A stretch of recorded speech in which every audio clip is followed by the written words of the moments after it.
You buy the ergonomic handle, the thick leash, and the heavy-duty collar, but the moment you step outside, your walk still devolves into a stressful, tangled tug-of-war.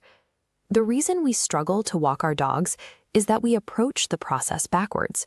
We treat dogs as if they are simply furry humans attached to a rope, entirely ignoring their canine biology. By projecting human logic onto an animal, we commit 5 specific walking mistakes that actively trigger a dog's innate survival instincts and defensive psychological reflexes. Securing a calm walk has nothing to do with forcing physical obedience. It requires understanding and then hacking their natural biological programming. The first major mistake happens before you even open the door, using retractable leashes and back-clip harnesses. These popular tools actually train a dog to pull harder. This vector graphic illustrates oppositional reflex. When pressure pulls backward on a dog's chest, they shift forward, brace, and push against it. Retractable leashes weaponize this. We actively reward them with more freedom every time they pull against our tension. We solve this immediately by switching to a front clip harness. By moving the connection point to the chest, we change the physics.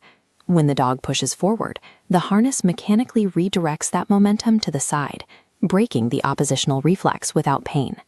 You cannot outmuscle a dog's natural anatomical leverage. To stop the pulling, you have to alter the physics of your connection. The second mistake happens the moment we hit the sidewalk. We often walk delicately, creeping slowly in a desperate attempt to keep the dog in heel. A dog's natural gait is significantly faster than our leisurely stroll. Forcing an energetic animal to match a slow human pace requires them to exert immense continuous physical restraint. Simply walking at a brisk, natural pace makes it biomechanically easier for your dog to stay in sync with your movements. Our third error is progressing into highly stimulating environments too quickly, usually because the dog walked perfectly in the quiet living room or backyard. Imagine being asked to recite the alphabet in your head. It is effortless. Now imagine standing alone on a pitch-black stage, tasked with reciting the alphabet into a microphone in front of 10,000 people. The task is exactly the same, but the environmental pressure makes it nearly impossible. When a dog lunges or ignores you on a busy street, it is rarely willful disobedience. It is a complete breakdown in their cognitive capacity due to environmental overwhelm. The fourth mistake is demanding a strict military-style perfect heel for the entire duration of the daily walk. A dog's primary sensory interface with the world is olfaction. Preventing them from sniffing their environment is the equivalent of blindfolding a human during a hike. Our final mistake is phasing out food rewards and using aversive tools like choke collars to force behavioral compliance.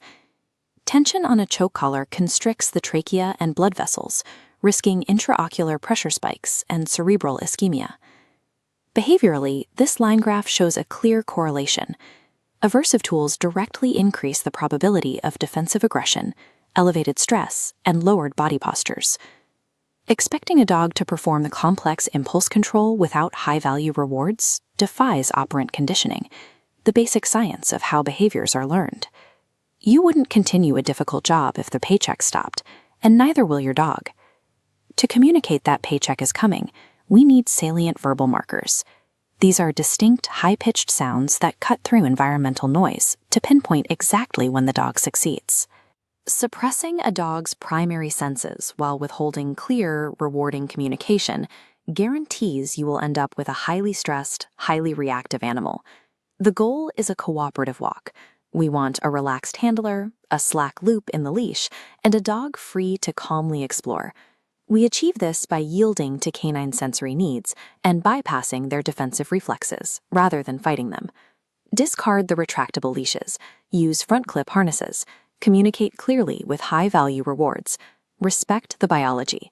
A dog walk should be a cooperative biological partnership, not a daily battle of wills.